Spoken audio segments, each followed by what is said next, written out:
Okay, to tabletop baste, this is what you'll need. And if you're going to baste on the floor, I would suggest just swapping out one of these items, and I'll tell you which, for something else. So we need our quilt top. Hello, pretty quilt top. And we need our batting. So you can buy package batting. The Ghost Party quilt finishes at 60 by 72. So any package batting should have the dimensions on the package. So buy something that is a good 4 to 8 inches wider on all sides than your quilt top. Next, you want your backing. Now, this is a minky. I don't know that I recommend that for a beginner because it does have stretch to it. And minky doesn't often come in wide enough for the backing. This was just 60 inches, 58 to 60 inches is what it said. And I measured it and it's probably about 62 inches. So I'm gonna make it work. But I've done this a lot, so I'm used to that. If you aren't able to make it the width and be comfortable with that, you could sew, you could cut a piece that is 60 plus your extra for 68 inches wide. And it's going to be like 60 inches this way. And then you could cut a second piece so you'd have a seam. And on your backing, if this was your backing and it was hanging here, you'd have a seam halfway through your backing pieced. Now, if you're using quilting cotton, you're going to have to do that as well. Quilting cotton is only 40 to 44 inches wide, depending on the brand. And often, if you have a print that is directional, so it comes off the bolt, so the width of your fabric is 44 inches wide this way, the pattern comes this way. So you're going to have to sew on another piece. So what I recommend then is cutting 72, and I would say plus 8, so 80 inches long, and it's going to be about 40 to 44 inches wide. You cut a second piece 80 inches long, and then you seam it, and then you're going to cut that width down because that width is going to be a little bit hard to manage. That width will be anywhere from 80 to 88 inches, and that's just too wide for a 60-inch quilt. So you're going to want to cut that width down to something in the 68 to 72-inch range. But that's how you're going to do it. You can also pattern match on the back. I highly recommend doing a pattern if you're using quilting cotton for the back that doesn't really need a pattern match in the beginning. I mean, ones like this, you wouldn't really notice. You notice close up, but as you get farther away, it kind of just blends together. Even a gingham, you're not really gonna notice. Something like this would be fun because you could actually seam it in between a column of ghosts and you wouldn't even know. So just kind of keep that in mind. Other backings that aren't overly noticeable are very, very busy backgrounds. Probably this one, you wouldn't really notice too much if it was seamed. So that's something to think about. Also, just maybe don't worry about the seams to start with. Pattern matching is really fun and can look really great, but it definitely takes some practice. So back to our supplies, we have our backing, and I haven't cut this down to my height yet, but I'm going to probably just leave it because I'm table basting, and then I'll cut it off when I'm done. And then I have my batting. I cut mine off the roll, so that's another way you can get batting if you're doing lots of quilts. You can buy a roll or a bolt. I get mine in Amazon. This is Warm and Natural, and it's like their thicker version. I love that a lot. I've tried a bunch of different ones, and this is usually what I come back to. It's not, now you don't want fluffy batting. Like when you go to Joann Fabrics, batting is also often like a polyester and it's fluffy. It has a loft. You want something thinner like this, a low loft. Pellon has some, Warm and Natural. There's lots of brands. You can get it online. You can get it in person. Okay, for tabletop basting, we want curved pins, and this is for any basting. This is a safety pin, but they're in the quilting section, and they're curved so that you can kind of rock it through. This is a quick clip, And I think they've gone out of business, to be honest. I'm not 100% positive, but it helps close the pins. I rarely use this because you have to put all the pins in and leave them open, and then you go back with the quick clip and close them all. It's personal preference. I know a lot of people like them. You'll probably need scissors to cut your batting, to cut your backing down. You can do a measuring tape if you are measuring your backing. And then clips. This is essential for tabletop basting. You want a clip like this, and this is a very inexpensive set I have here. I believe I got them at Home Depot. It's been a long time. But you want a clip that's industrial strength, that's big enough to go over the edge of your tabletop, like that. Because that's what's gonna hold your backing and your batting in place while you're basting. So if you are not tabletop basting, if you are basting on the floor, the only difference, in my opinion, is to switch out the clips for tape. Because instead of clipping your backing to the table, you're gonna tape the edges down of your backing onto the floor, and then that holds it in place and holds it taut.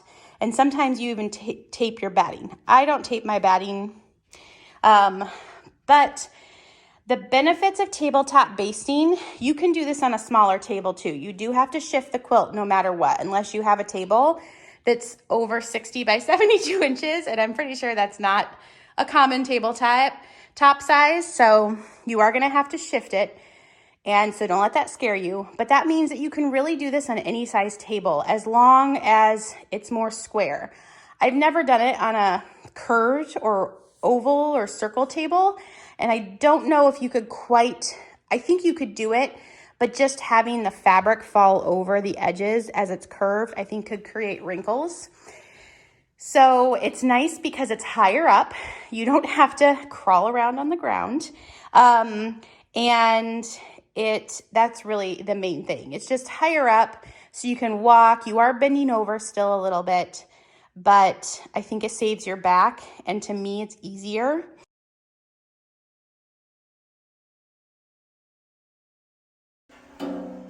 I am going to lay out my backing. Remember, we want it to be, the right side of the backing needs to be on top of the table, like facing the table, because you need the wrong sides of the backing facing up. So typically I would lay out my quilt top to bottom this way, the long part going on the long part of your table, because you'll have to move it less. But because my backing is barely wide enough, I am gonna lay it out this way. So the width of my quilt is going on the length of the table, because I can see my sides, and so it'll work better for me to know if my quilt top is fitting well on my top.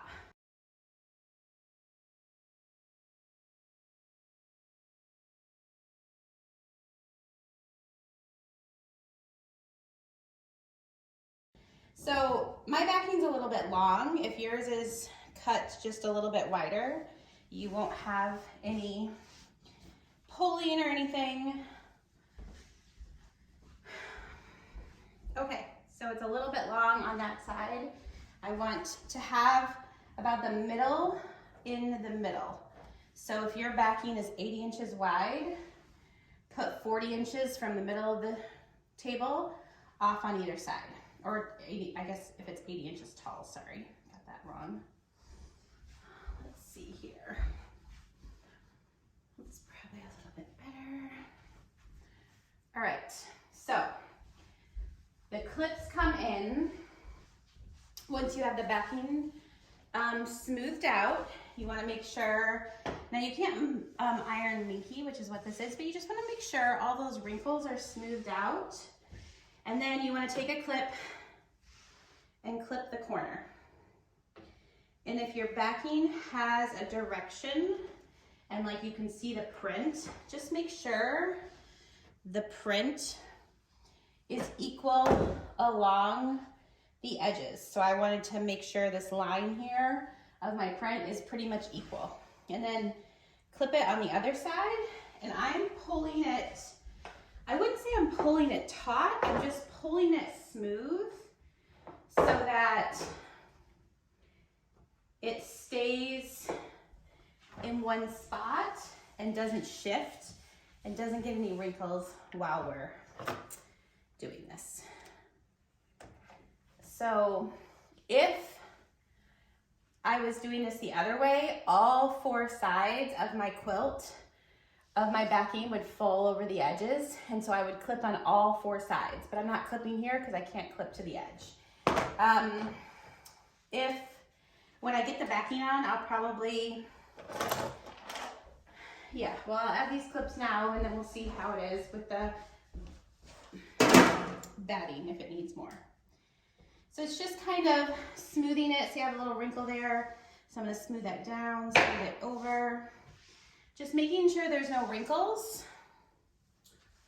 Take your batting next. Make sure your width and your height, they're going the right way. So, let's see, it's folded again. So I measured this. So it's gonna be wider than my actual backing, but you can just scrunch it up at the edges. So just kind of center. What I'm actually gonna do is line up one side pretty well. And I'm gonna match the top of my batting with the top edge of the quilt that hangs down, or you can hang it a little bit past that. But that way I know that I'm not gonna run out of room. And it might take you a couple times to do that with your clips in the way. You just kind of want to hold here now. Hold so the fabric doesn't shift. Take your clip off and re-clip it.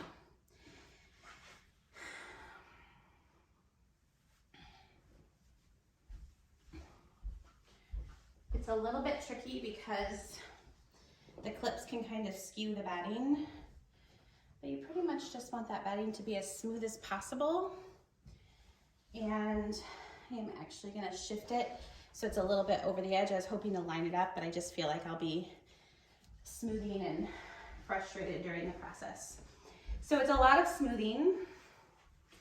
So I'm gonna just kind of lift this up. I'm kind of holding pressure, but I kind of wanna like scoot the batting. So we've got a little bit over. And you just wanna keep an eye on where the edge of your fabric is. And then just smoothing. Smooth all the way. As you go, hold, remove that clip, repress that clip. Just make sure your batting is smooth as it falls over as well, and it reaches past the edge of the top part of your quilt backing, because you don't want the batting to be smaller than your quilt backing. Smoothing here, and then there, smoothing out.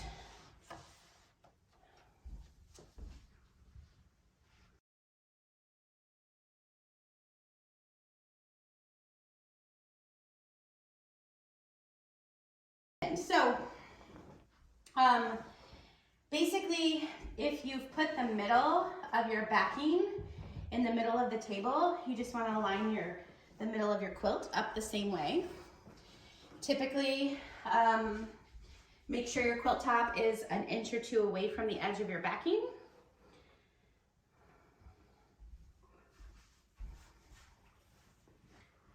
Come this way a little bit. It's probably about the middle.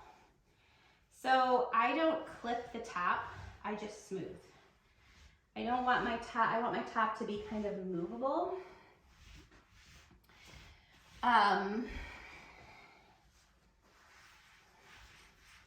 The only thing I'm gonna do is unclip this to make sure my quilt top doesn't fall past the top of the batting or the backing on this side, because we only have a finite amount of space over here. And it feels good all across. We have got several inches, so I'm gonna actually put that clip back down underneath. And again, just smoothing. Your quilt top should be pressed. You want to make sure as you're smoothing that you're not moving any of those seams in a different direction from where they're pressed.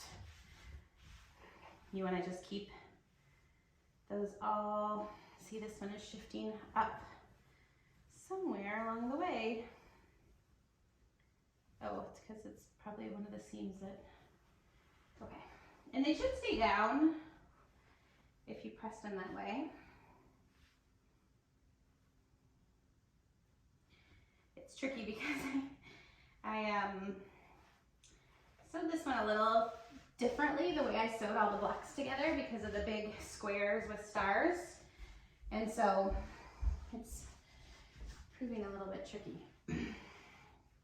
So the main thing to remember is keeping everything as square as possible. So where your backing is, always trying to keep your backing, if you can see the edges, the same amount away, and keeping your top as like squared up as possible on the backing, so that as your quilt, as you're moving down and basting, it's not shifting. You don't want that. But lots and lots of smoothing. And then we're gonna start with our pins. We're gonna start in the middle and kind of work our way out. I am not a big pinner. I don't like a lot of pins. But the more you pin, the more it will stay in place and be easier to quilt. So probably on a quilt like this, I'd recommend every other square. That's a lot. Starting in the middle, you're gonna pop that pin down and then kind of rock it back up. That's why it has that little angle, so it's easy to rock up. So I'm probably gonna go every third square. So see, you rock that pin kind of down, and then once it gets through all the layers, you'll kind of feel the table underneath. So if your table is precious, don't do this because you'll get little digs in your tabletop from the pins. And then just rock it kind of back up.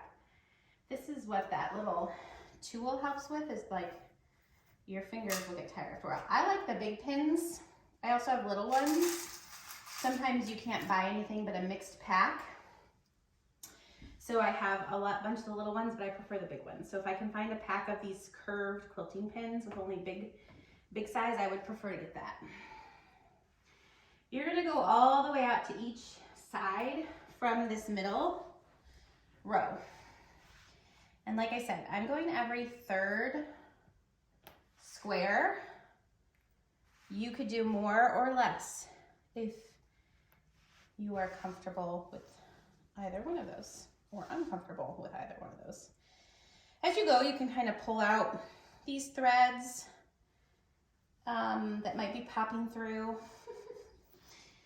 So from there, I went across the whole width, and then I'm gonna come down. Because I did every three, there's not an easy in the middle, but I'm gonna come down probably 3 rows and just kind of space it so it's kind of in the middle of these 2 pins. So we're kind of staggering our pins. And again, we always want to be smoothing gently, not aggressively,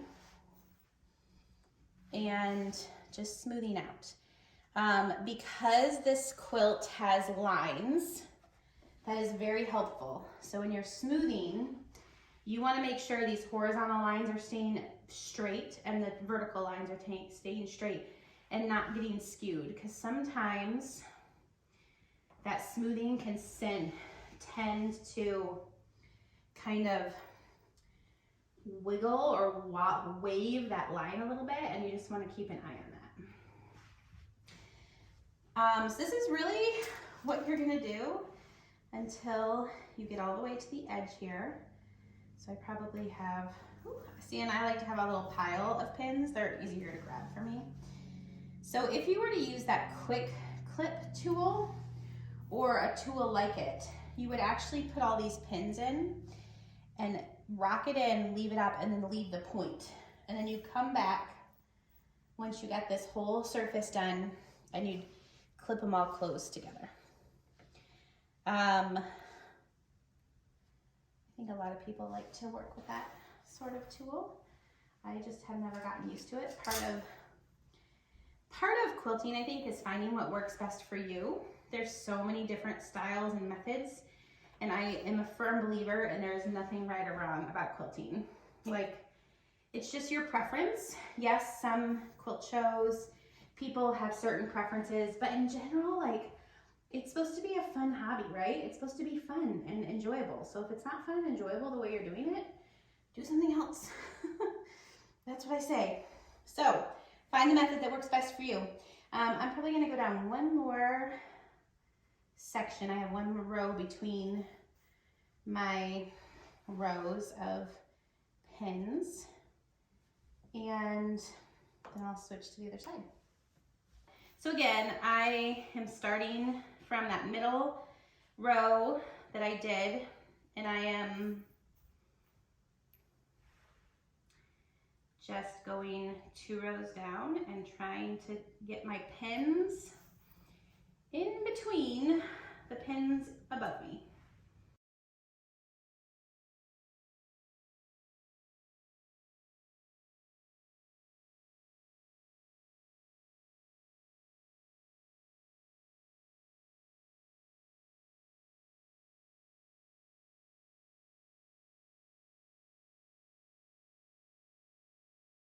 All right, so we have this whole middle section pinned.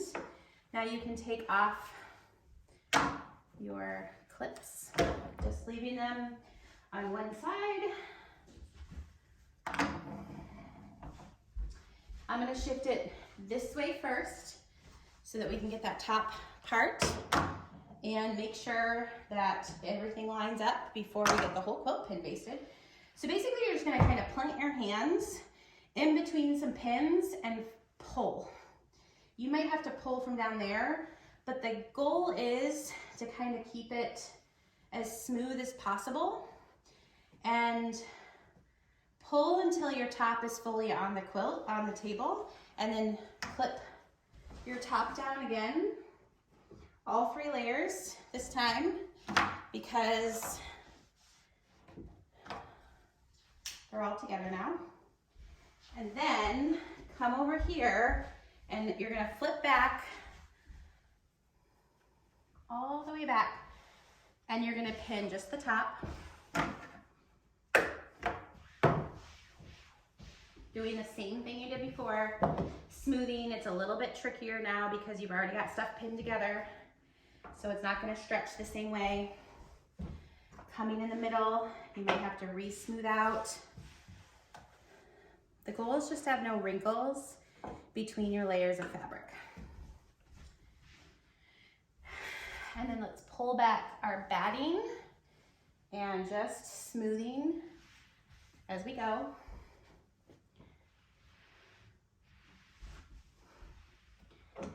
Clip it into with the backing fabric, just making sure there's no wrinkles. It's not stretched oddly from over there to over here. And then we're gonna pull this smooth all the way down. Smooth it out. I am keeping an eye on my edge. I have a sneaky suspicion it's gonna give me trouble when I quilt because like I said, there's always more shifting of the quilt.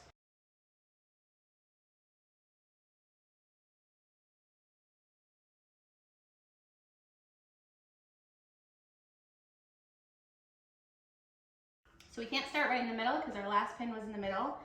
So we are gonna start in the middle, but we're gonna start just off to the side, one, and then off to the other side, the next. And then you can just go down one side and then return to the other side once we get there. Now I have to say, for these quilting safety pins, I recommend getting a nice quality one. Go to a quilt shop, order from a quilt shop online. If you go to Joann Fabrics or like a fabric store, like a big box store, get the nice quilting brand, like Dritz, I believe, is sold at some of those big box stores, is a decent brand. I have bought cheap ones and they are not good. They're just very thin and they don't have the same, they just don't have the same feel. They're just not good in my opinion. They don't feel solid. All right, we got that whole row. We're going to the next. Just working our way across the quilt. I'm getting a little bit of wave here, so I'm just kind of wondering why. So I'm gonna just kind of make sure as I'm quilting that if one part seems to stretch more, that I am stretching all the parts around it so it has an equal amount of stretching.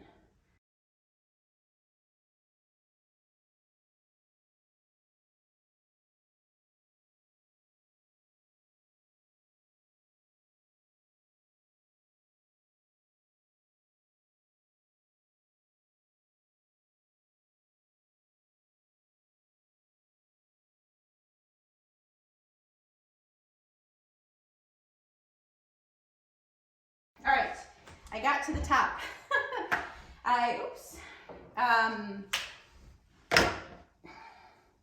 Have backing that's longer than my top. Yes, that is what we want. My quilt is lined up as well as it can go on the edges because I have skinny edges, but typically you would have a good 2 to 4 inches, so you wouldn't have to worry so much. I took all the clips off. Don't touch it until you get back to the side you just basted. We are at the top. This whole side is basted. We want to pull this, and we just want to keep things as like well together and smooth. So you just want to pull it as smooth as you can and equal on each side.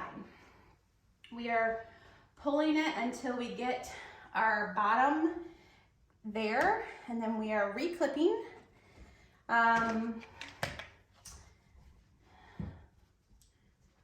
Re-clipping.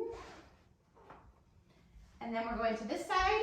We're doing that same process over again, flipping back the batting and the backing. Not the batting and the backing, the batting and the top. And we are going to clip the backing down and make sure we're as smooth as we can be. Pull the batting down, and again, smoothing it out as much as it can be, and then pulling the top down and smoothing it down. And I'm just double checking my sides. And so, just making sure we're kind of smoothing everything down and out, making sure any of our seams are keeping straight in both directions, horizontally and vertically if possible. To be fair, even if something is a little askew, you probably won't notice after it's quilted. The only thing as you're quilting is keep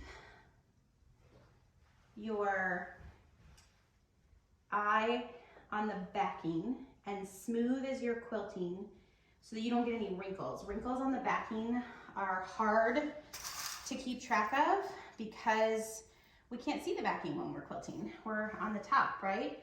So just as you're unpinning things, shifting your quilt, you want to use your hands and just kind of smooth over and feel for any folds or bumps that might not feel right.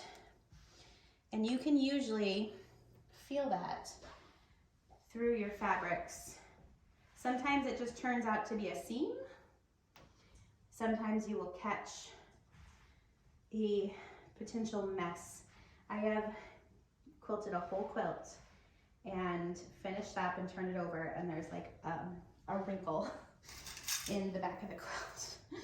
And sometimes it's fine. I have left it for my own personal quilts because it's a lot of work to take stuff out, especially if you're doing some fancy type of free motion quilting or long arm quilting. Long arm you can usually tell though, because as you roll it up, you see the back of it. And if it's any sort of quilt before I had a long arm that I had to do for a customer, like custom quilts that I still do occasionally for special people in my life, I have to take it out and redo it. It's not something I'm comfortable sharing with people, and definitely not comfortable leaving in for a paying customer. Okay, I potentially got all my pins.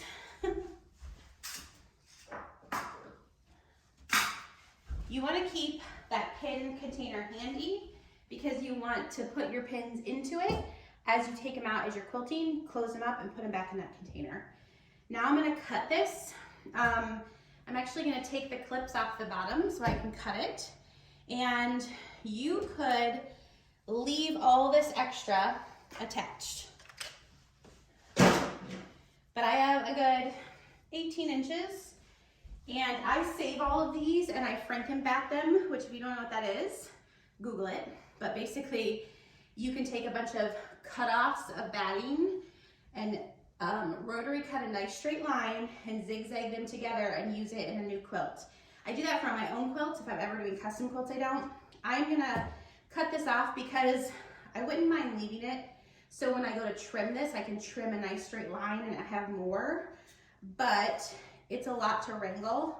So I'm gonna cut it down with about 2 to 3 inches between the edge and the quilt. Just in case as you are smoothing, you need some extra. And it's just gonna be easier to wrangle on the machine then. And I just have a pile of batting, or if it's a much smaller and I don't think that I'm gonna use it for batting for a quilt, I will put it in a pile for like minis. As you're quilting, pinning, clipping any threads that you see is a great idea because you might not see them later. Then I'm gonna unclip this side. I haven't cut my backing yet. And if you cut it down prior to basting, you will only have 4 to 8 inches, however you did it, on the side. Because I did not cut mine down, I have a little bit. And I'm gonna cut it off. So I can see, this is about the bottom of my quilt, if I fold my batting up. I'm just gonna cut it along the straight line. That will be plenty for me to deal with. And then I won't have to deal with all this fabric down here as I'm quilting. Luckily I have that straight line to do it. All right, there we go, guys. We have a tabletop basted quilt. I'm just moving all of this stuff off. The only thing I would recommend before you start quilting is flip it over. Let's hope we don't have any surprises. And make sure you don't have any big folds on the back to start with. You will definitely have some wrinkling. Once it's out of the thing, there's always going to be some wrinkles. But as you're quilting, that's why I recommend the smooth, smooth, smooth. You'll see there's no major, like, what I'm looking for is like a big fold over wrinkle somewhere. That's what I'm looking for, because all these wrinkles are normal. If you kind of smooth the fabric, they go away. So, all right, we're gonna go get set up at the sewing machine to free motion quilt some.